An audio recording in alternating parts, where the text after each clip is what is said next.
What's up, guys?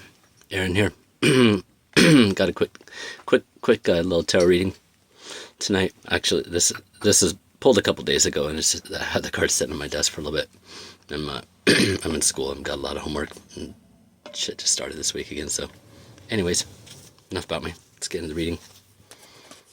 First card up, Seven of Cups.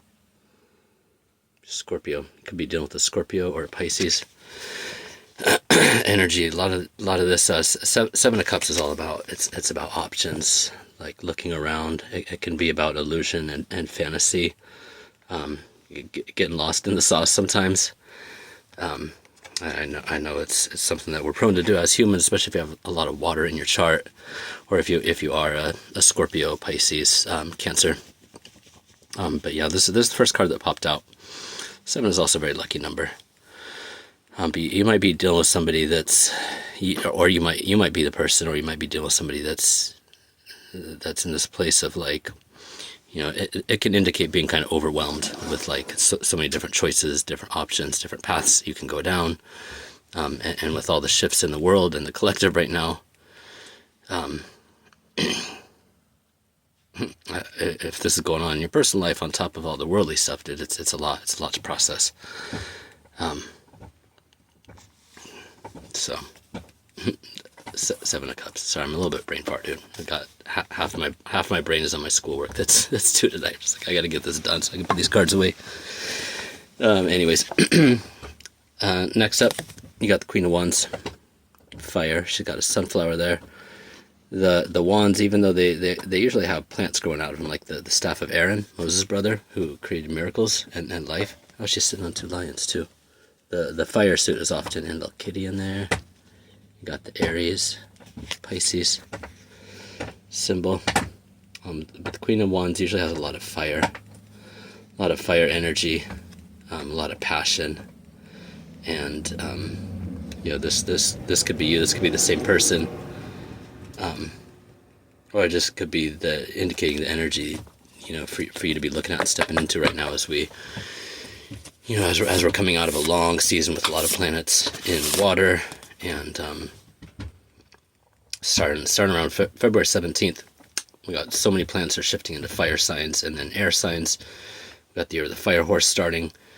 We've got right now we've got Pluto and Venus in freaking Aquarius. So big shakeups, death, rebirth, you know, there's all stuff that's associated with fire. Fire and air, rebirth, Scorpio energy.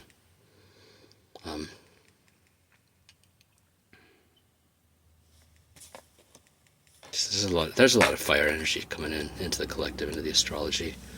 It keeps coming up over and over and over. All the readings, all the freaking astrology stuff. It's like, whew. Anyways, 7 of Cups, Scorpio, Aries, fire, Pisces, illusion, seeing clearly, claiming what's important. You know, claiming what's important is passion. It's our heart path. It's our love. It's our work. And following that by the High Priestess. This indicates intuition. She's got the mastery of the light and the dark, the intuitive. The moon, you know, which is, you know, it's Cancer in the tarot, but it's often often all the water signs, Pisces, Scorpiana. High Priestess is the third card in the major arcana. It's very, very powerful. And so, you know, just trusting in your intuition, knowing that God is guiding you. You're on the right path. Your intuition is right. You know, your psychic powers are right. Keep going. You know, if this is you that's in the 7 of Cups, that's like, which way to go? I've got all these different paths. You know, I would say these 3 cards together, starting with 7 of Cups, going into the Queen of Wands, and then into the High Priestess. That's like 4:44 on the clock. Following your passion, following your heart, and then whatever situations are externally, going inside, going into meditation and prayer, and trusting your intuition, and trust the messages that you get from God. those ones aren't ever wrong. And the more you listen to them, the easier it gets to hear them, and the more clear they are, and the less you have to go around the world banging up your head and making the wrong choices when you have a bunch of options in front of you, potentially, like we all do. Next two cards, the World, 21, and the Three of Pentacles, Earth, both Capricorn and Saturn. So it's like the same rulership in both of these cards, and the Seven of Cups to the Three of Pentacles creates 21. I love the World card. The World card and the Wheel of Fortune both have they usually have these 4 angels on them. Is that focusing? There's Taurus, Leo, Scorpio, and Aquarius, all the fixed signs, the 4 corners, the 4 quadrants. And this indicates completion, like dreams coming true, being at the end of a path, at the end of a journey. You know, having all the different stuff kind of coming together at once. And the Three of Pentacles is often planning. It's business, partnerships, friendships, creation. And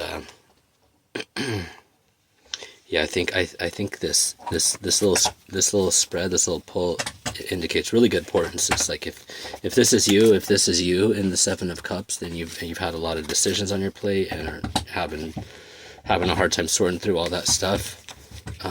Trusting that your intuition, trusting that the moon. I just noticed also the moon, the High Priestess is the moon, and we just had the full moon in Cancer, and so that's all about our intuition, our emotions, our family. Family and life. Careful with that bone, baby girl. I'm chipping her teeth or something. Family life, and Jupiter is in Cancer right now too. So these things were all like opposing all this stellium in Capricorn right now, which is our work and our world. It's it's these. The moon is just opposing these. So getting clear, listening to our intuition, getting clear about our heart and our intuitive path forward and our passion, and with the Queen of Wands, it's like the heart and the fire energy, the sun, sunflowers, the cats. There's like 3 cats in this too. Interesting. But yeah, trusting in intuition and whatever messages, whatever downloads you were getting around the 3rd of January, which was when the full moon, the full moon and Jupiter were conjunct in Cancer, and giving us a lot of messages about what we need in our relationships and our connections and our love and our family, in our home life.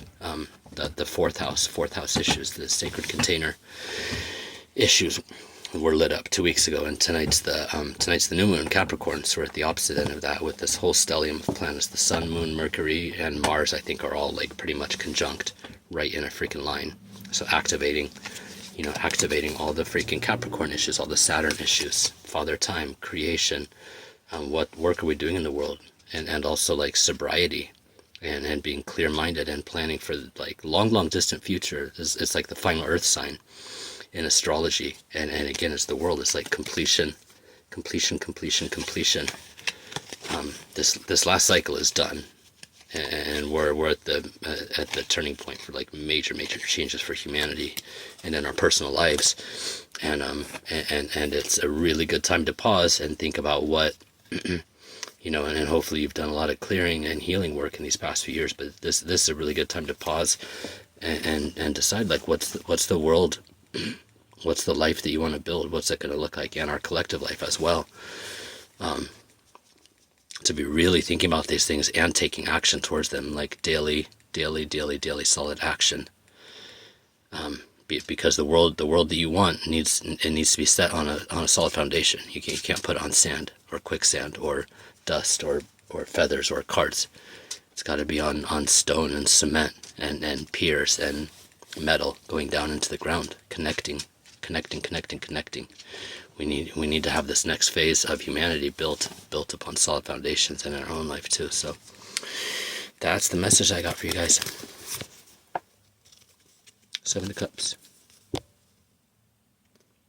Queen of Wands, High Priestess, the world, completion, all this work, all this inner work you've been doing, it's bringing you there.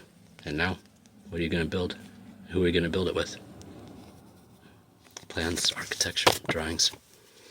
I love that card. Teamwork, collaboration, learning, doing, building. All right, love you guys.